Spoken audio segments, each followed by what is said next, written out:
Right, you got 15 minutes. Go. Right, Tangerine. Let's talk about Raft. So if you don't know, recently-ish the Chapter 2 update came out for Raft, which added bears and honey. Andy, Uh, we've Yeah, been playing I this. mean bears are pretty scary, especially the mama bear. It's terrifying.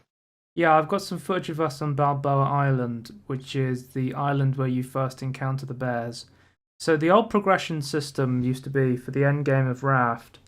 Was you got a radar, you got to build a radar, and then you go to these different radio towers, and then they show you like Utopia. You're trying to find Utopia. I think you're in like the Australian Ocean or something. Like, right.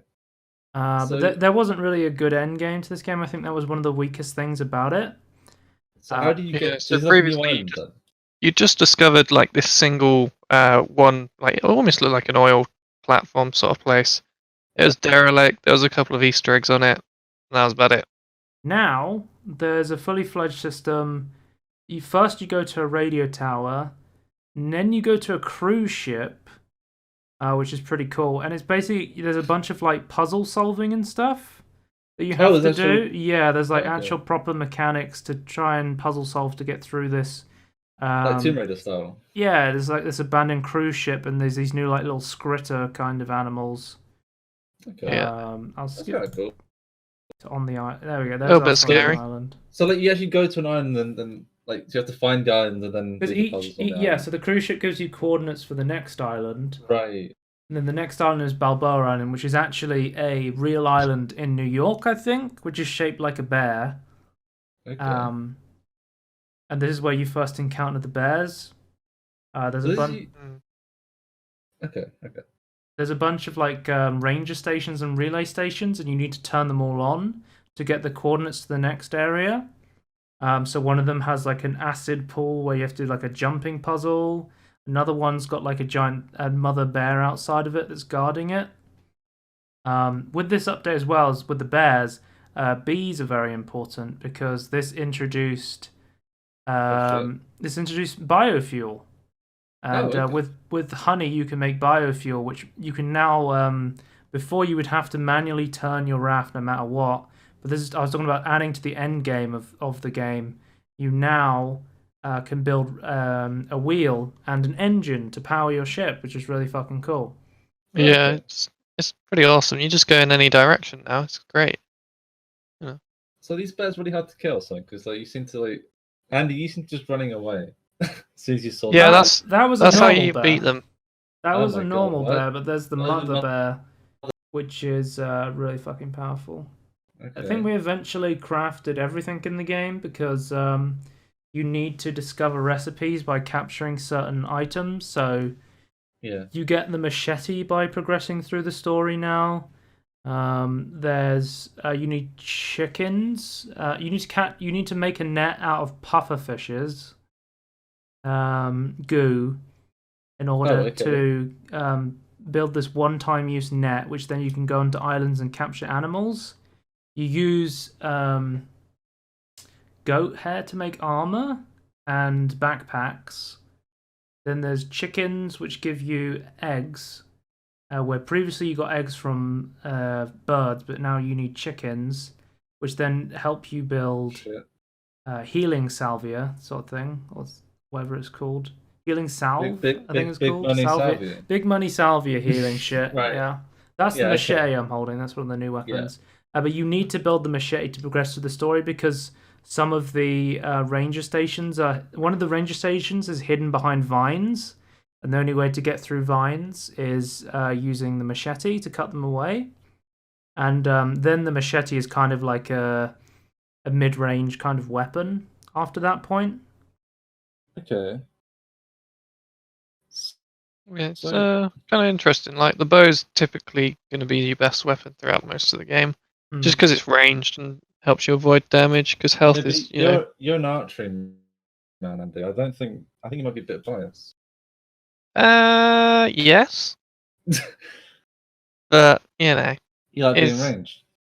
Yes, stops you taking damage. But yeah, I think you're getting stuck in there. Raft is one of my favorite early access survival games out there, and I think the biggest problem before this update was that there was an end game, and now with this there is, and they're adding even more, which is really fucking cool. See if I can skip forward. Like initially when they put the bears and bees, fuel was kind of limited. So they've changed that a bit and makes it better. Okay. They did like kind of like a hotfix patch. So you see, I turn on one of the relay stations to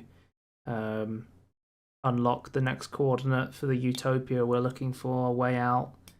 And so the only way to get honey was by going to Balboa Island. So you would have to chart back to get it here to get more honey, because you need to combine raw materials. So like potatoes are pretty easy to grow and turn into stuff to use, and then combine that with honey for biofuel.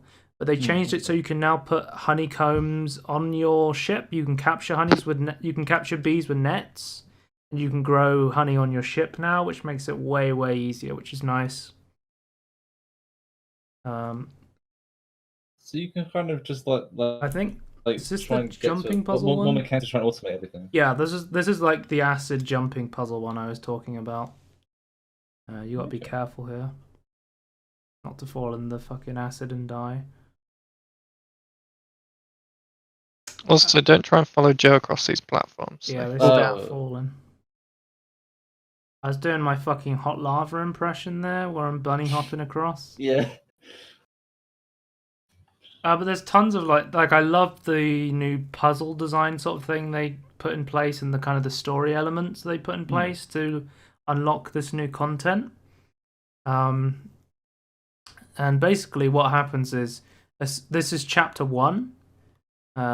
So we got all of the relay stations, and spoiler alert, they haven't added the update for the next area now. So it just goes, if you put the coordinates into your radar ship, it just says content update required.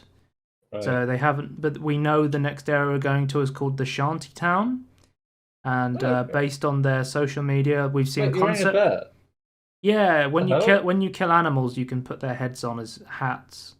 One of the first ones you get is probably the shark. Oh, there's something we should mention. The first time we played this, we played it on normal mode, but on this time, we played it on hard mode. So what hard mode meant was you have to eat more food and water. Right. The shark deals more damage, and every time you kill the shark after like 5 times or something, it spawns another shark. So we had 2 sharks chasing us constantly in our game. Yeah, we didn't know the specifics of hard mode. And also, there's kind of permadeath. The way it works in co-op is if you're playing hard mode, if one of you dies, you can't manually respawn. You have to take your friend and put them in a bed. We had a moment when we first came to Balboa where we almost got locked out of our game because we all started dying and we couldn't get back to the ship.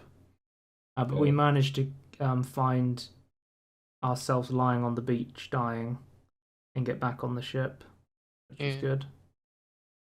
A bit scary that was. Yeah, but the island is fucking huge. You got to be like super careful on this island. There's 2 ways. The worst thing though is by far is the sharks, because if you keep killing them, more keep spawning, and how you you just to deal with them, just then? can't defend your boat. So I would say the only way to survive in hard mode is to get enough of a foundation of reinforced wood.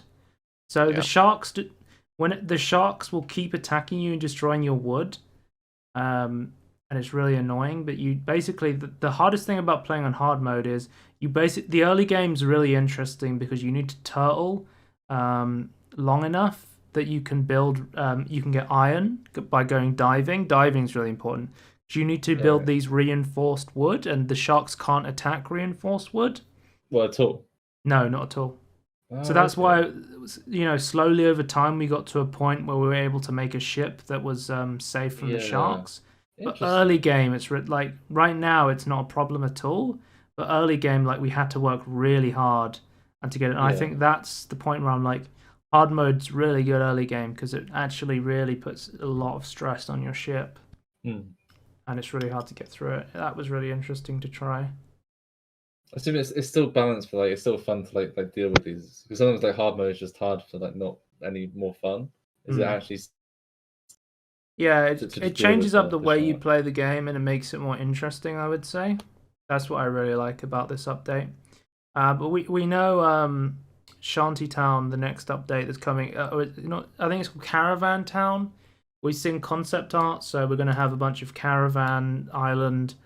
We know there's going to be pigs on the island. I've suggested that the pigs be called Mr. Porkins because they had a thread on Twitter where he suggests the name of the new enemies. We know we're going to be able to get because storage is a big problem. Because you have these chests, they're adding lockers which let you hold way more materials. So I'm looking forward to those in the next update. But yeah, this update's really fucking cool. Raft is one of the best early access survival games out there. It's got multiplayer, really fucking cool. Check that one out. Talk about Human Fall Flat. Haha, wasn't that a great game we just saw? Oh, that's so good.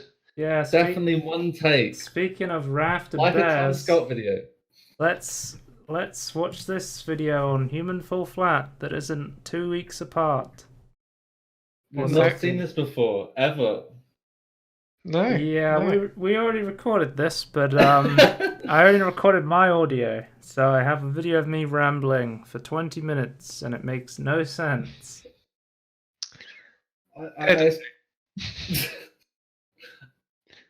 I should have watched the bars on OBS to make sure they were moving. That's the trick. That is the trick, yeah. Anyway, what is this game, Andy?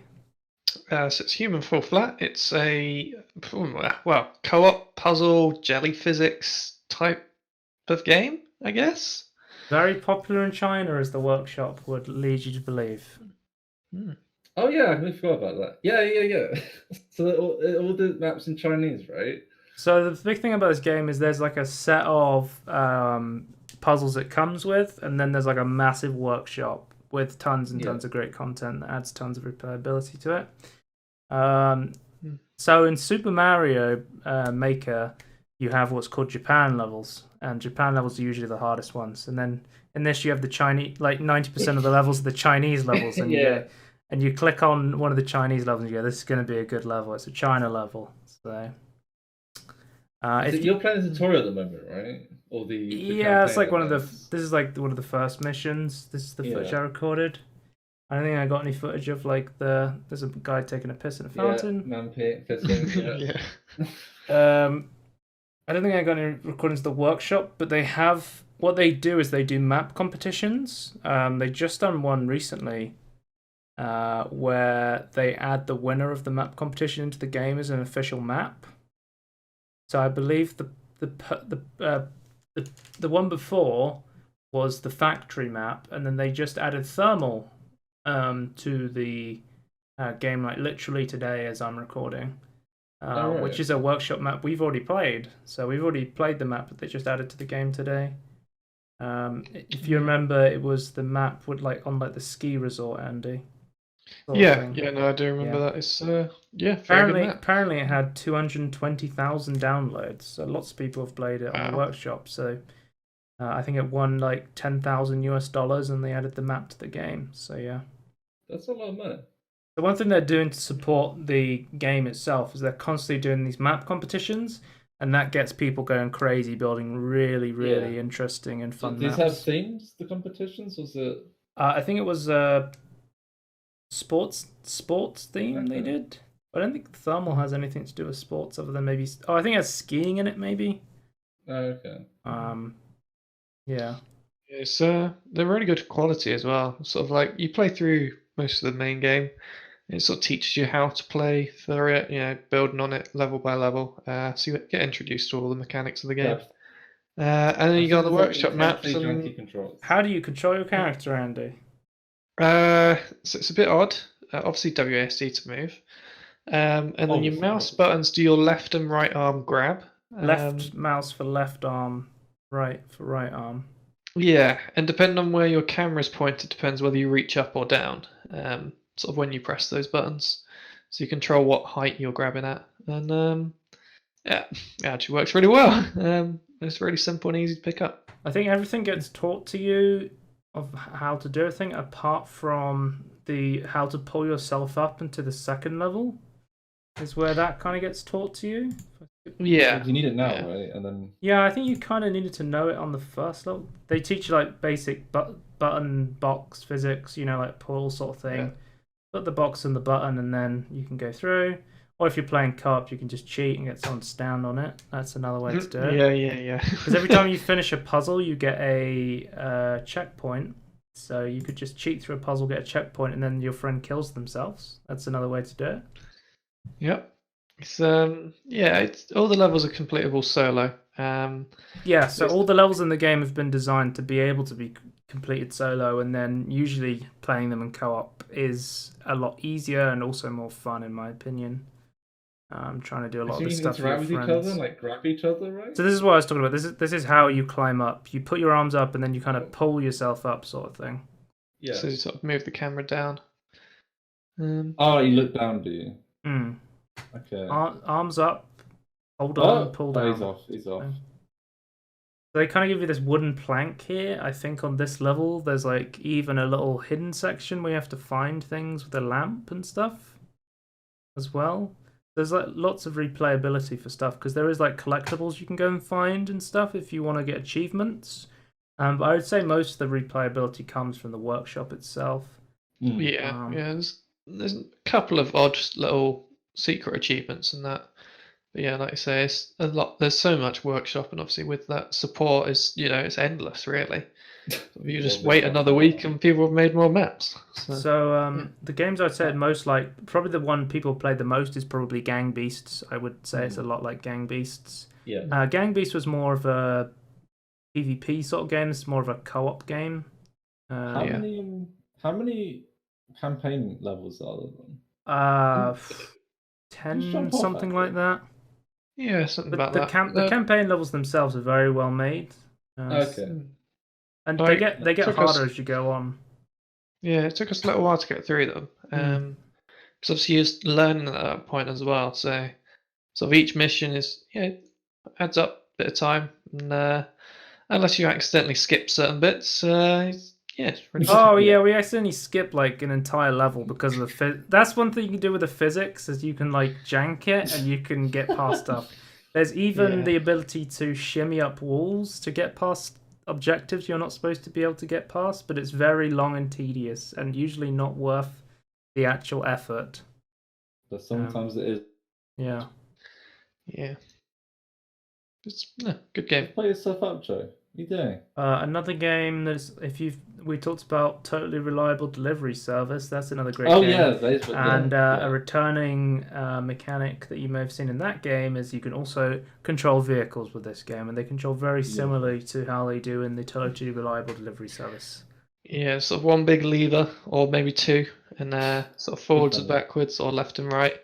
And especially, what was it, like a big truck or something we found at one point? Oh, this is the cave I was talking about. With the sort of thing. Yeah. And you have to carry this torch, otherwise it's pitch black.